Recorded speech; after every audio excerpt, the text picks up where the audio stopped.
welcome back to the Cinema Bees podcast. I'm Monica. And I'm Tyler. And we are here with our episode reviewing Eternals. Side note, I am recovering from a cold type illness, so I might sound a little bit different.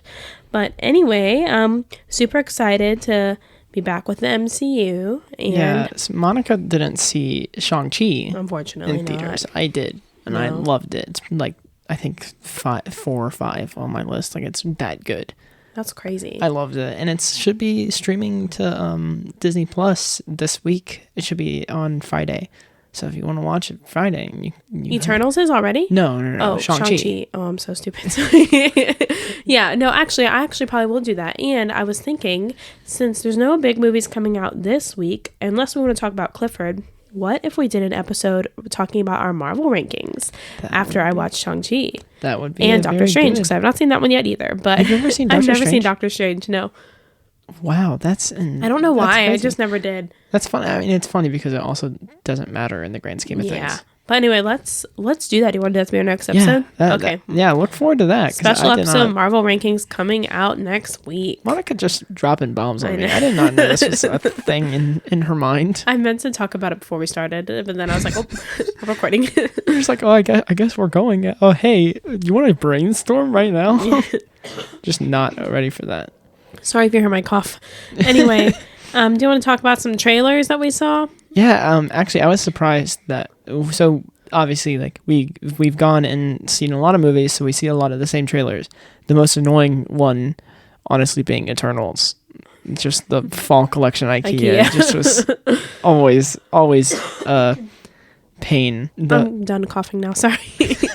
Anyway, but yeah, so it was nice. It was refreshing to see new trailers and even at least just different versions of trailers for movies we've already seen. We didn't see Matrix at all. Oh my God, which was this day. Yeah, I'm kind of tired of seeing that one. Honestly, same. So I'll get into mine first. Mine's just going to be like a quick run through of it. The Morbius trailer. The new trailer, and it makes sense. Marvel it has to play at the start of it. But it's going all over the place. So you've seen Venom and Venom 2, and you've seen all the Spider-Man. So you know the stuff. But so I had seen it before going into the movies. I'm assuming you hadn't? No, I hadn't. So I didn't get a lot of time to explain to you before the movie started what's so crazy about that trailer. So if you haven't watched the trailer, go watch it, or just skip this part because it is spoilers for the trailer and possibly spoilers for the movie, but we absolutely have no idea. It didn't explain. So come back once you've seen it. That way you aren't getting surprised. In it, you see Oscorp, the building Oscorp, the logo from The Amazing Spider-Man, which is Andrew Garfield's. You see the Daily Bugle, which has a joke about the Rhino, who's only been ever seen in The Amazing Spider-Man. And then also Black Cat, which is a different Spider-Man villain who's never been seen on film, only in the video game. Then on the wall, while Morbius is walking through an alley, there's Sam Raimi's Spider-Man. It's Tobey Maguire. Yeah. It's his suit. And then written over that is Murderer, which isn't a plot point in the Sam Raimi Spider-Man, but it is in the MCU Spider-Man. So Morbius comes out before or after Home, whatever the new Home is? The No Way Home. Yeah, the Home one. Let me see. But yeah, so you have like a whole bunch of different versions, and then obviously Michael Keaton is in as the Vulture. So you have links to literally all of the different things. It comes out after No Way Home. Oh, it's for sure. And the multiverse is unlocked, official. But it's just like, why do you have so much stuff in the trailer? Yeah, they do that so much. It's so annoying. There's so much stuff that like just gets revealed in trailers nowadays. This is another tangent. Another trailer we saw the trailer to Sing 2, and we saw the final trailer. The first trailer comes out, and it's about this like the plot is described as, we need to get this like tiger guy. I think it's a tiger. It's a lion. We need to get this lion guy to sing for us and play guitar. And this trailer opens up with him opening the guitar case and then walking out onto the stage playing guitar. And I'm like, all right, conflict resolved. I'm glad I know that it all works out fine. Yeah, I kind of miss like 2000s, 90s trailers where it's like, in a world It just sets up the world. Yeah. There was the recent trailer for the Cowboy Bebop live action Netflix adaptation. It didn't have any relevance to the actual plot of the show at all. It's literally just like almost like a mini episode in a trailer. So it introduces you to the characters, to the world, and it's just like a fun thing, but it has no relevance to anything. And that's kind of like what I like, where it doesn't like it works with that because it's not like trying to tell you the plot, but like in movies you have to tell the plot to actually be invested. But like but just stop revealing so many details. Yeah, it gets annoying. But so I'm excited for Morbius strictly because of that. I was a fan of Venom 2. It was very, very fun. Mm-hmm. This one seems more serious, so I'm not sure. I'm not the biggest Jared Leto fan. Mm-hmm. So I don't know. But I mean, it does look pretty good. I guess I'm confused why we've seen so many Morbius trailers, but like no Spider-Man home from whatever it's called. No Way Home. It's not that hard. I cannot remember him. Whatever and like I've not seen a single Spider-Man No Way Home trailer. Besides the first one.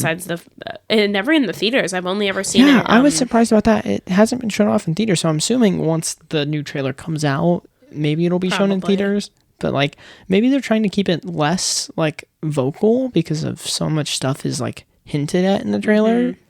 I'm not sure. Yeah, that's a good point. But like you're losing a lot of marketing at that point. They probably know that they're already about to sell out theaters for that movie. And it's Spider-Man. It's multiverse. You're gonna get 3 different crowds basically.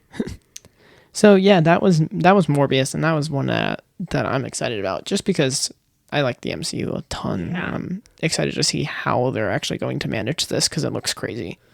I agree. That one looks pretty good. The trailer I'm excited for, or the movie I'm excited for that we saw the trailer for is House of Gucci. Very exciting, starring Lady Gaga and Adam Driver, and it's about like the Gucci family and like there's like a murder. I don't really know all the details. I just know that Adam Driver's in it and he looks so good in it. I'm so excited. And Lady Gaga, honestly, she looks like she's going to be really good in it. Yeah. Have you seen A Star Is Born? No, I have not. I've always heard great things. It's so good. She's amazing, and that's like I know she can act. Yeah, she looks really like invested in this role as well. It's kind of weird because like a lot of times you can't really see if people are like or actors are actually invested in their roles. But through the trailer, like it looks like Lady Gaga is like having like some of the most fun she's ever had. I agree. She does, and then I think they're definitely trying to get into award season with that movie because like the entire like trailer is like Academy Award winner, Academy Award winner, Academy Award winner. They keep advertising it. Like Robert De Niro, Salma Hayek, Jared Leto's in that one. I could not. But he's in old age makeup. I'm like, could we not? Is this what? I was really confused by that. I'm assuming maybe there'll be like flashbacks that he's in. I could see that. But I was like, where is Jared Leto? They keep, and then I was like, oh, he's in old age makeup. I kept looking for him after I saw his name announced. He's not Jared Leto. I know. Yeah, no, but that does look pretty good, and I mean, I'm in the same boat as I have no idea what it's about because I have no history or knowledge of the Gucci line or any story with them, so I'm excited to see what it is because I have no idea. I know it's a murder, so that's gonna be cool. But it looks really good. I'm excited for that. That'll be in a couple weeks, Thanksgiving week. That's the same week as Encanto, so we might do a buzz cut on one of the two. Probably on Encanto. We'll see. I don't know. Yeah, so we'll figure it out, but you might get 2 episodes that week, so stay tuned for those 2 movies that do seem like fun. So now want to get into the movie? Yeah. Get into Eternals? All right, so this is a spoiler-free review. We're not going to get into any plot stuff, just kind of talk about our general thoughts. I'm going to do a quick plot, like synopsis, spoiler-free plot synopsis, just the brief description that showed on IMDb. This is the saga of the Eternals, a race of immortal beings. This is the saga of the Eternals, a race of immortal beings who lived on Earth and shaped its history and civilizations. Following the events of Avengers Endgame, an unexpected tragedy forces the Eternals, ancient aliens who have been living on Earth in secret for thousands of years, out of the shadows to reunite against mankind's most ancient enemy, the Deviants. So, this is a Marvel movie, so just do with that what you will. If you're not into the Marvel movies, you won't understand what we're talking about here probably, or won't really know what's going on, but let's get into it. What did you think of this movie, Tyler? It was actually, I was surprised. So I had seen a lot of trailers for this, and every time I think my opinion of it like dropped a little bit, and I think I was just like not excited for it. I don't know why. It just did not garner the same excitement I usually do for Marvel films. And so I went into it with like low expectations. I was surprised. It's not like the next Infinity War. It's not like a banger, but it's a mediocre Marvel movie. It's like pretty good. It's like above some of the other ones that like can seem like lackluster. I would say I enjoyed it. I definitely enjoyed it. Yes. I will say it was long. It was 2 hours and 37 minutes, but I wouldn't say didn't feel bored, but I feel like I don't know, I didn't really get like super bored. You know what I mean? Like I was pretty invested the whole time. The way that I described it is that I was aware of the length, but I wasn't waiting for it to be over. Yeah. With Dune, which we have a review about, so go listen to that. With Dune, I was waiting for it to be over or get to the next thing. Whereas in this one, I was like, I knew how long we had been in without like, I just felt it. I felt the length, but I didn't really feel like I was waiting, like just to get to move on. I was just like, I was in there. But so it's kind of a weird thing. It didn't really feel boring to me, but I knew that it wasn't like I was aware, if that makes any sense. Yeah, no, it's that kind of definitely makes sense. It was an odd feeling because I don't think I've ever felt that before. So I was surprised by that. It was, I did enjoy it. There's 12 Eternal, so it's very cast heavy and very character heavy. There's 12 of these Eternals, so you're kind of following them. Some are more main characters than others, but I think they definitely went out of the way, not only to diversify, of course, like there's people of all races, genders, sizes, but there's also, I think they intentionally found an actor from like all different kinds of realms that people would like. So it's like some people might go see it because Angelina Jolie is in it, or I think multiple people from Game of Thrones are in it. Well, it's other people. Salma Hayek, you might go see it for Salma Hayek. You might go see it for Kumail Nanjiani. Salma Hayek was my big like draw because I've seen her in a bunch of stuff. But her best work, Grown Ups, of course. Yeah, Grown Ups is just a flawless movie. Grown Ups. Don't hate on Grown Ups, guys. Though Grown Ups is actually iconic, and I love that movie. I always see hate for it. Yeah, I saw a TikTok the other day of someone they said, what's the worst movie you've ever seen? And they're like, ask a bunch of people. And then they said Grown Ups. And people were absolutely roasting her in the comments. They're like, she has no taste. Why would you say Grown Ups? Like, Grown Ups just absolutely slaps. Grown Ups is hilarious. I don't watch it enough. But whenever it's on TV, I'm like, all right, I'm staying on this channel now. There's a certain like age group of people, I think, that like watched Grown Ups their entire childhood and like feel really strongly. Like, because I can quote that entire movie. We used to watch it like 4 times a week. It was bad. It was bad how much we watched it. There was that movie. We used to watch Scooby-Doo a lot. Yeah, and Daddy Daycare. Oh, Daddy Daycare. Daddy Daycare is so good. Marvin. Anyways, so I was excited to see Salma Hayek because I was like, I've never seen her in an action movie, and so I was very like surprised that she was taking on this role, and so I was excited to see where it all went, and especially with the other people that I know, like Angelina Jolie. I was just surprised to see the cast, and so I was excited to see where it was going. And I just think it was kind of mediocre. Like I enjoyed it. I was invested the entire time, but like I just was kind of not let down because I came in with low expectations. I was just not like impressed. There were like certain things that impressed me and certain things that like just kind of felt like they weren't as strong, like they weren't there, almost like certain aspects, if you catch my drift. Yeah, I definitely think if you like Marvel movies and you have the time and like the money to go see it in theaters, then I would go see it. But if you're kind of like, I don't know if I would want to spend $25 to go to the movies, and I would just wait for it to come out at home. Yeah, I don't think it's going to be relevant for a while. Yeah, it won't be relevant for a while. Phase 4 currently has no other thing planned for Eternals. I just checked the roster of movies going up.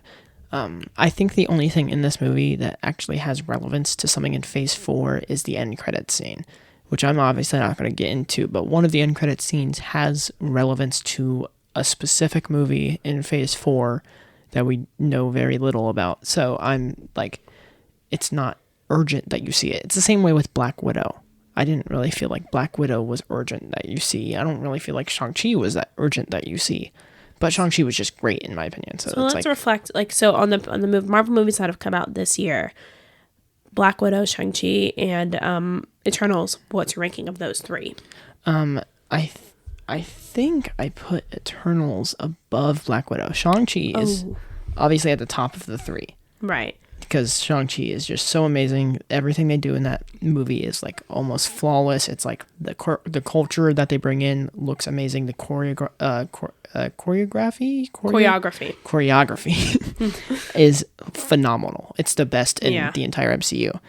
And then I have Shang-Chi, and then I have Eternals and Black Widow immediately under that, because I have a list of all of the MCU projects. See, I think I would put Black Widow above Eternals. I can't say for Shang-Chi, but I think that Black Widow overall has like it's a solid like movie. Not necessarily in the Marvel Universe, but like, it has action, like beginning, middle, end, like very, very funny moments. Good. Like this one, it's the pacing for Eternals is kind of strange. It jumps back and forth a lot. There's some really, really slow moments and some moments that feel too fast paced. I think there could have been more comic relief. Yeah, I do agree with that. And one of the things that stuck out to me when I was watching Black Widow was that it really felt like they were a family. You know what I mean? Mm-hmm. It felt like everyone had really, really good chemistry in that world. And in this movie, it just didn't really feel that way. There's a YouTuber that I like to watch a lot. His name, the channel name is Cosmonaut Picture Show. And so I watched his review of Eternals last night once we had seen it, and the way that he described it, it's almost like the Fast and the Furious movies where family. Yeah, you're just told that everyone's a family, and that's how it definitely feels in Eternals. There are specific characters. Agree. There are specific characters that I'm like, all right, they have a relationship, but a lot of them you're just told that they've lived together and that they know each other, which haven't been set up. A lot of people online I saw said it would have been better in a TV format because each episode could have spent more time focusing on the characters that lead up to the big climax, which makes that whole entire thing much more dramatic because you understand. And I'm not going to get into it because that's spoilers. No, that's a really good point. This would have been great as a series because they could have done 12-hour-long episodes, like kind of delving into each individual Eternal, their relationships. Like, it's such a good way to put it. They really could have done that, and then they could have incorporated the conflict a lot better because the third act, the third act felt like so like sectioned off, like it wasn't really cohesive. Yes. That is such a good point. Why was Eternals not a television series? Because other people said that it could have been each episode is a different era. Because they jump from different eras in this. And one of the most fun parts of Eternals, like, would have been seeing these eternal beings live through all the different eras of the life of the world, so. And how they reacted to different things that humans did, but also how they influenced it. Because they kind of focused on that a little bit, but it was like in such minor ways that you understood the importance of how they influenced it, but you never really got to sit with it. And they made a big mistake. That is such a good point. This should have been a series 100%. I know you haven't watched the TV shows, correct? Right. Falcon and the Winter Soldier, it's quality. I like the last episode a lot, but it would have been really, really good in a movie format. And I'm kind of upset that because they could have swapped it and it would have been so much better as Falcon and the Winter Soldier as a movie. And Eternals as a TV show. So I'm kind of upset about that but I think their worry was that they're introducing so many characters that are going to have stake in the future of MCU that they don't want to introduce them all in a TV show. That makes sense. Because they're worried about that. So one final thing before we get into some spoilers is that the effects in this movie were so freaking good. Yeah, I agree. I was so surprised because my big worry with this movie was that it was going to turn into a big CGI monster, just like slap fest. Because like that's what they had kind of portrayed it as like in the trailers it was always like, oh, the big bad is this giant CGI monster. And I was just like, are we gonna get like a flying battle that doesn't look really good? But no, it was very, very like the CGI. It wasn't like the groundbreaking like Thanos was. It's not like gonna make you believe that like these people are like real people when it goes to CGI stuff. but the designs that they had made a lot of sense, and it looked pretty good, but also the effects of like their power, of the Eternals' powers, were really cool. I like the use of like gold for a lot of like Angelina Jolie's or Athena's, and then just like I think they used like the gold like light beams in a way that was effective and didn't make it seem like fake beams of light. You know what I mean? Because a lot of times it can really get to that point of, oh, you're just throwing magic orbs, which is big complaint of Monica's in a lot of Marvel things. Actually, that was one of my complaints with this. Although I think the effects were good, there were never moments where I was like, oh, that was CGI. Because sometimes, when, I don't know, but there wasn't, it was good, but the combat was a lot of just throwing magic orbs. Yeah. And that will quickly take me out of a movie because I'll immediately be thinking like, oh, like this actor's like just in a green screen suit, like literally throwing empty air at the sky. Like this is really strange. Or like when he's like shooting laser beams out of his eyes, and like I just picture the actor like aggressively flexing his face. Yeah, if you've ever gone online and like on YouTube and like been recommended the video of Flash and Supergirl without CGI, it is one of the funniest videos I've ever watched because it's just Flash. It's just the person in the Flash suit just doing circles, like arm circles. No. And then like Supergirl just jumping and then the falling down like again. It's so funny. I'll watch that. That sounds hilarious. It is so good, but that's what, because that doesn't stick strong with me. Like I don't think I ever think about that. But I can definitely see where that can pop in your mind. Yeah. The effects that stood out to me were Makari's. She was the speedy girl. Oh, that was good because that can get cheesy really quick when you do super the Flash. Speed. Yeah. Certain if you ever if any of you viewers have watched the recent CW Flash shows, I've seen clips on TikTok. It does not look good. No. But no, the way that they did it was like really, really interesting is that they would always have a trail of the gold like light beams behind her to signal where she came from, and then it would fade out pretty fast. So you got that feeling of, oh, she went there fast enough to like leave this energy behind, which I thought that was pretty cool. So those effects were really, really well done, and that's the ones that I was impressed by. Yeah, I agree. I was not impressed with the throwing of magic orbs. I think there was a little too much of that, and that's not really super interesting to watch, I think, personally, with, like, combat and fight scenes, but it was all right. Plus, if you can figure out ways to use magic orbs creatively, it makes it more interesting, but this movie did not do that. Yeah, I agree, and in some ways, they did it really poorly, like... And there's scenes the one dude just shooting magic orbs, like it was just she was just shooting laser guns, literally. Yeah. He was just doing laser guns and orbs are coming out, and then I half expected him to just be like pew pew pew like at points. And the one character, Fastest, he like creates stuff with his hands, but it would just be a lot of him just like waving his hands and like moving them around, and like I was just like with Doctor Strange. With Doctor Strange, stuff happens when he does stuff. Yeah. But this guy, it's just like he's doing random hand movements, and then other stuff is happening. Yeah, like, it's crazy. It does not feel connected at all. So overall, yeah, it was good. I did enjoy it. I think I enjoyed it more than other people. I will say also, I saw nothing but bad reviews, and like all the people I know that saw it, like I told one guy I was seeing it, he was like, don't even waste your time. And I was like, oh, this is like not going to be good. So I think I was like just pleasantly surprised because I wasn't expecting anything interesting. So I was like, oh, like this is actually. Yeah. I didn't know how long it was until like we were leaving to go there. And then I was like, oh, it's 2 hours, 37 minutes. And I haven't heard good things. I really hope this doesn't become very, very, very boring. And I was surprised that it was not. I was invested the whole time. So I think that leads us to, is it buzzworthy? I think it's pretty buzzworthy. I think it's buzzworthy. I agree. Especially if you're into the MCU, some of the stuff will definitely stick out to you, and you'll be interested in it. Mm-hmm. It's very interesting, and I like a lot of the choices that they bring. So I do too. What's your rating? Like, I would probably, let me look at my list. I'm probably gonna do about a 6, maybe. I was gonna say 7.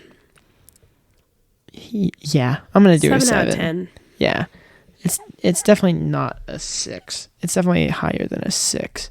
I have Venom 2 as a 7.5, but I also don't. I feel like Eternals is better than Venom 2. Oh, I don't know. No, I think Venom 2 is more fun.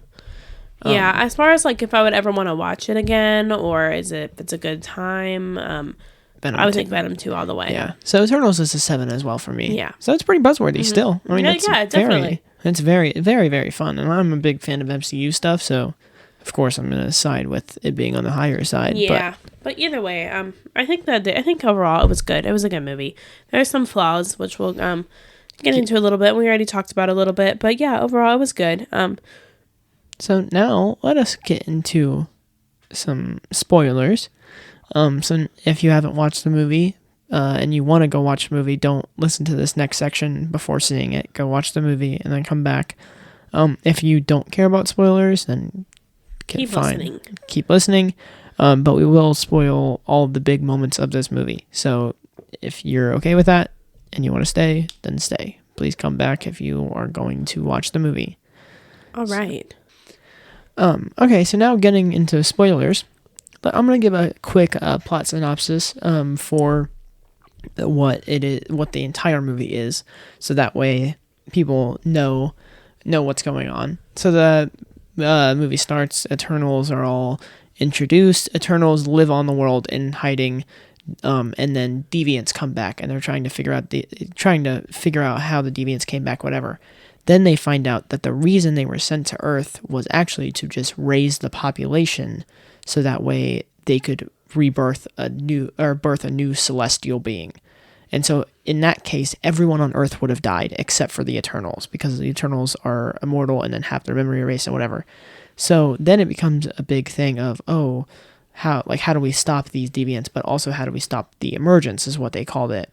Some of the Eternals are on board with it, some aren't, but the big twist is that Icarus knew about the emergence before everyone else and had killed Ajax because Ajax was trying to just stop the emergence. So they all fight Icarus and all that stuff, and then they finally stop the emergence, and then that's the end of the movie. Yes, that is correct. I'm glad I got that right after seeing the movie. No, but the plot twist with Icarus being the bad guy genuinely shocked me. I didn't see it coming. I thought maybe that one guy was going to be the bad guy.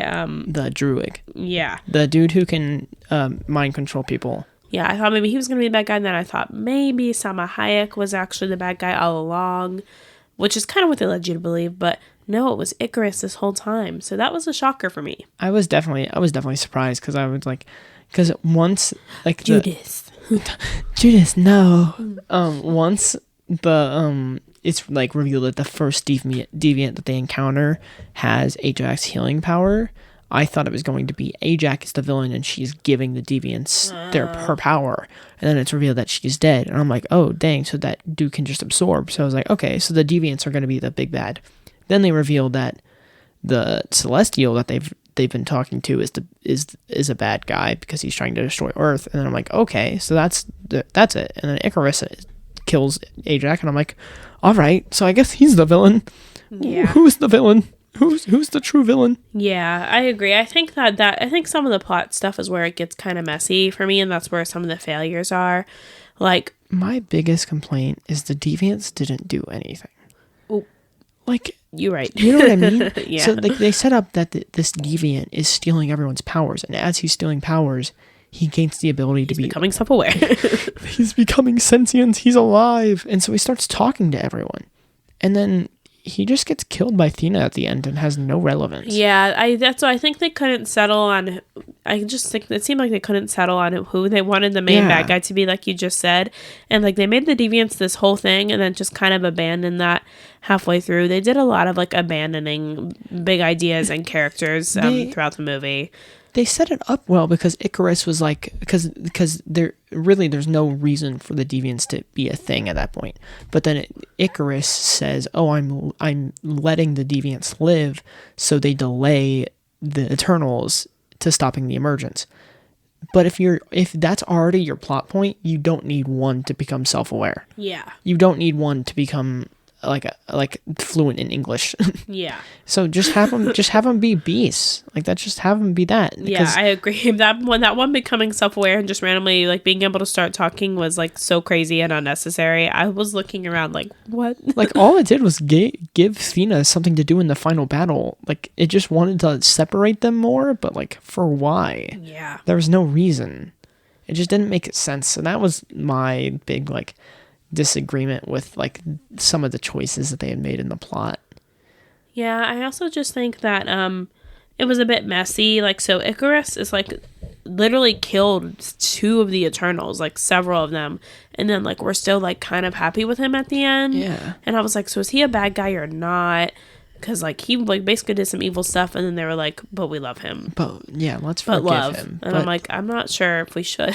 Yeah, like are we sure about this, guys? Like is he actually the one we're rooting for? That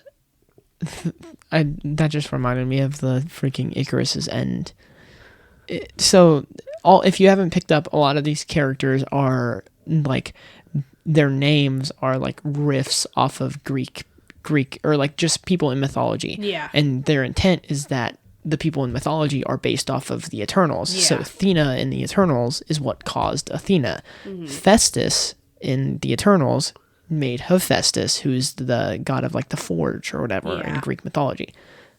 Icarus, obviously Icarus, flies too close to the sun, and then he's like, he kills himself. To the sun now. Literally, that's it. Flies into he was the like, sun. I'm ending it now. And that was just like strange. A cheesy ending. Yeah, it just felt strange. He was like, yep, I did a bad thing. And then he was just like, goodbye. And then just like flew into the sun. Like, were they trying to say that he was like, oh, I realize my flaws, so let me just kill myself for my own judgment or my own punishment? And I was just like, that was just a strange way to end it. It was just odd altogether. You know what I mean?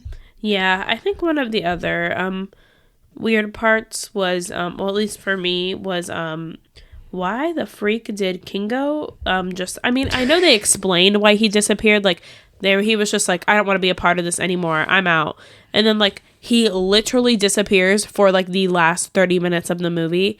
And it makes no sense, but they still need all of the Eternals' powers to come together to do the rescuing. So, but I don't think they used Kingo's. But she said all of us came together. But they didn't mention Kingo. So then it doesn't add up. You see, that's messy. It doesn't make any sense. Well, so why would they not need his powers, but they needed Icarus and... I don't think it was a fact that they needed everyone's power. They just needed more power because she couldn't do the thing. So she needed more power. Because I thought it was pretty cool that they were... Because I thought what it was going to be... So right before the final battle, Kingo's like, I agree with Icarus, even though it doesn't make any sense. I saw this also on the Cosmonaut picture show, is that Kingo is the one that has the closest relationship to Earth. He profits off of humans. Kingo, okay. No, I agree. Side note, Kingo and Karun are the best characters in this movie. Period. Make a spinoff. Karun is so funny. Karun is as good of a character that they actually made a character poster. I was just about to show you that. Yeah. They literally made a character poster for him. Just this random side character. And so... he's the closest to Earth, so why would he be okay with Earth being absolutely destroyed? It doesn't make sense, which is another thing that if it was a TV show, you could have seen him experience more stuff with the humans that would have made sense.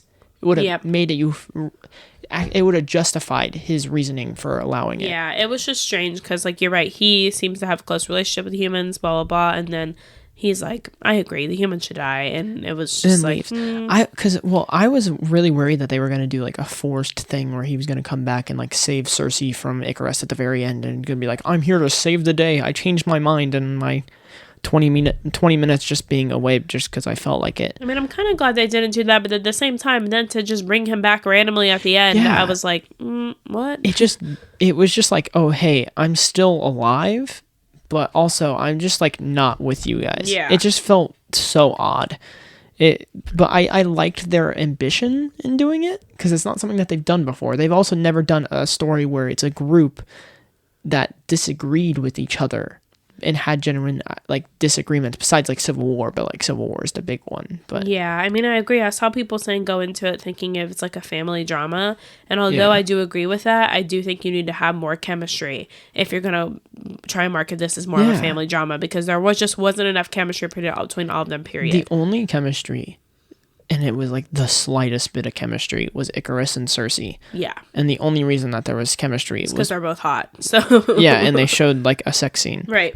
Hot take. Yeah, so it is true. This was very surprising. So we're just in the theater and a freaking like it's like the slightest bit, but like a sex scene like happens in the middle. It's like you can't really tell it's a sex Marvel's scene. first sex scene. Technically, they're both showed topless from like the shoulders up, laying on top of each other, kissing. It is very, very, very mild. Yeah, like you could easily explain it to like a kid that it's not like, or like they wouldn't know. But so that was very surprising. But like that's the only really bit of chemistry you get between them. You're never really shown why they like each other. Yeah, one of the other driving parts of the conflict and plot is at the end is Sprite like being in love with Icarus. Yeah. And that does not add up. It was just unnecessary, especially since Sprite, I think the way they like chose to style her, she seemed like a very kind of independent. Yeah, she's like a very independent, progressive kind of character. She's super sassy, so you would think she would be more independent. That's what I'm saying. I think the way they portrayed her was like a sassy, progressive little like preteen, like fun, and then they like made her in love with this man. Yeah, they made her in love with this man, and it just didn't add up for her character, and it just didn't make any sense in my opinion.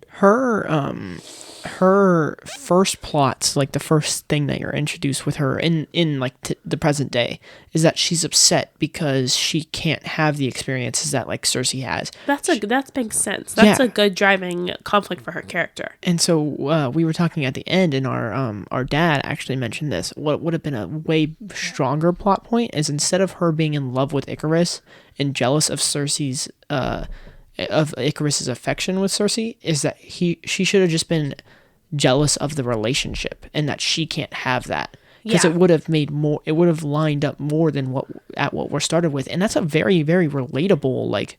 And it would have made sense why she would agree with Icarus, because she'd be like, you know what, I can't experience this stuff in this world that you guys do, so I don't care if this world ends. And she wants to be reborn. Yeah. She wants to be reborn, so if she's reborn, even if she is reborn at the same thing, she at least loses her memory.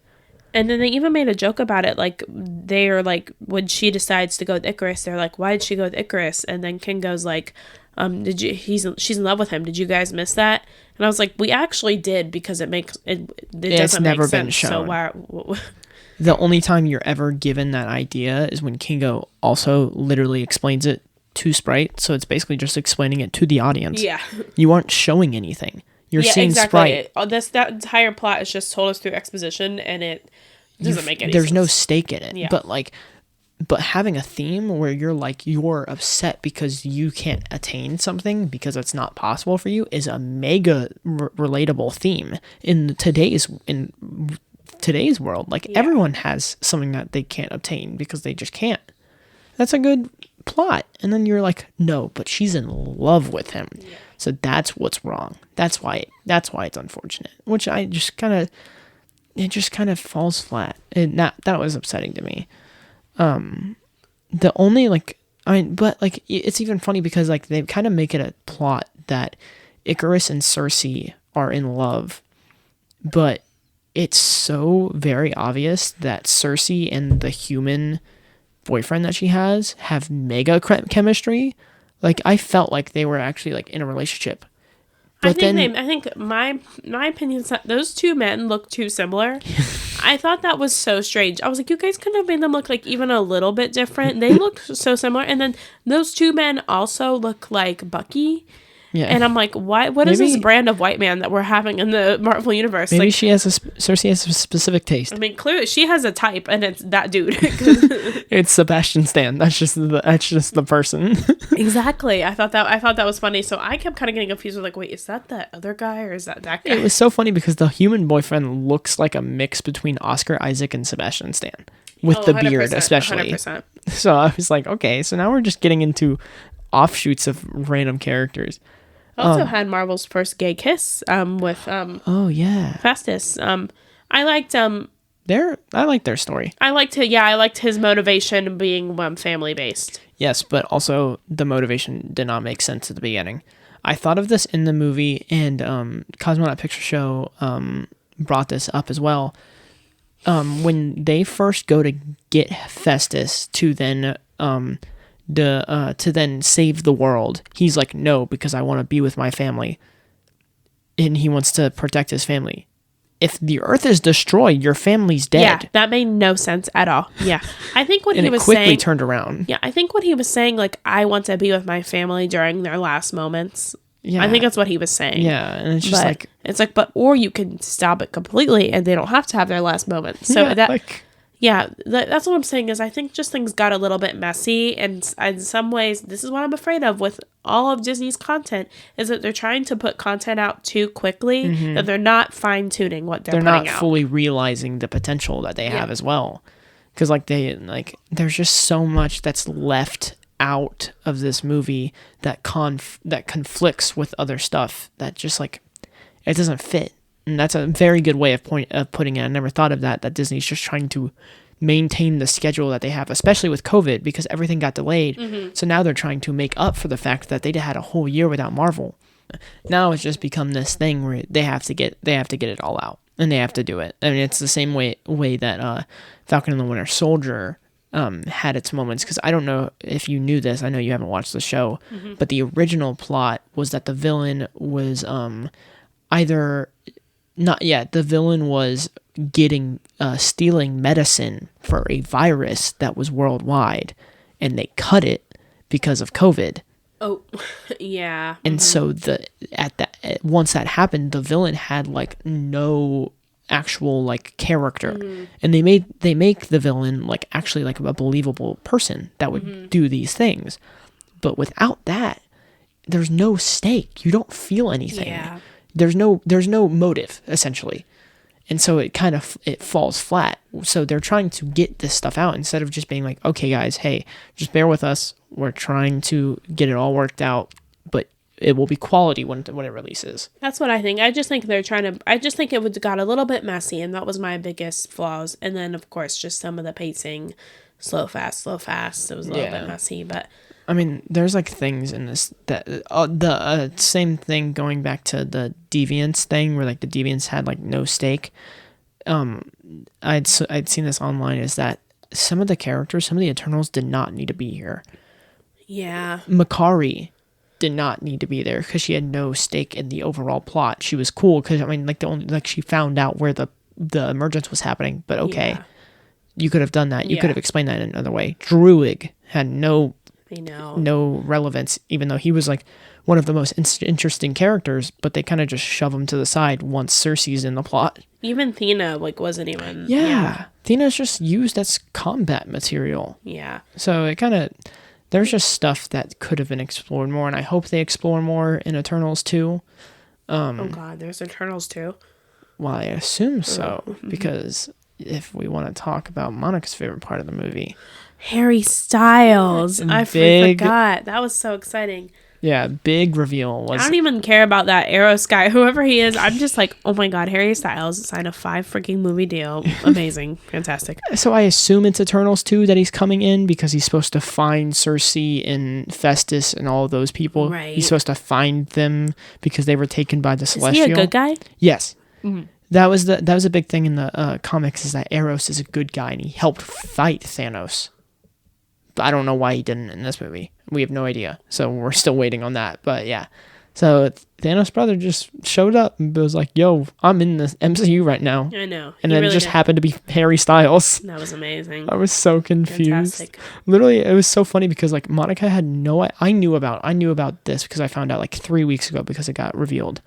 I knew he was in the MCU because I saw that it revealed that he signed the contract, but I didn't realize he was in this movie. I thought he was just gonna start filming at some point. So they show that's the after credit scene, and they show it, and they show a silhouette, and I was like, oh, Harry Styles. It was so funny. Monica just like dead stopped me. She just like put her arm on my chest. It was like, oh my God, it's happening. And I was like, how do you know from all you saw was a shadow? It's all I needed. It's all that matters.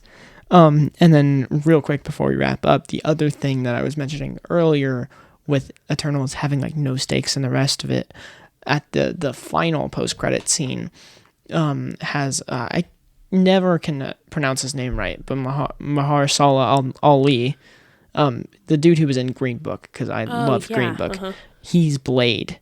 Okay. And his voice showed up in that final one, so it has some relevance to Blade. I don't know if that character, who is the Black Knight, it was never specifically he's like so explained. uninteresting. I'm like, can you guys make this guy seem any more interesting? He seems so lame. I have no idea about anything, so I hope they actually give him a character. Well, I'm sure they will. I mean, this is just his intro, but I was just like, okay. It was an odd way to introduce a new character. Yeah. But yeah, so that should have Blade, and that I think that's like one of the final movies of Phase 4. So that's the only thing we have that this movie relates to. So it's like, are we actually going to have anything happen from this movie? Yeah. It just seems pointless right now. So that's another big complaint, is that it just feels so disconnected from the MCU. Yeah. But it was still fun. It was still very interesting. Yeah, I liked it. It was fun. I don't know if I would ever watch it again versus like Black Widow. I couldn't see myself watching again.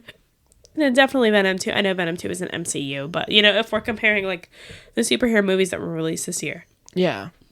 So anyway, overall, I think it was good film. Thanks for hanging out with us. And our next special episode, we will be talking about our Marvel rankings. So that'll be really fun. So hopefully by then, Monica will actually watch Shang-Chi. I will. If it's coming on to Disney Plus, then I definitely will have watched Shang-Chi, and I will watch Doctor Strange.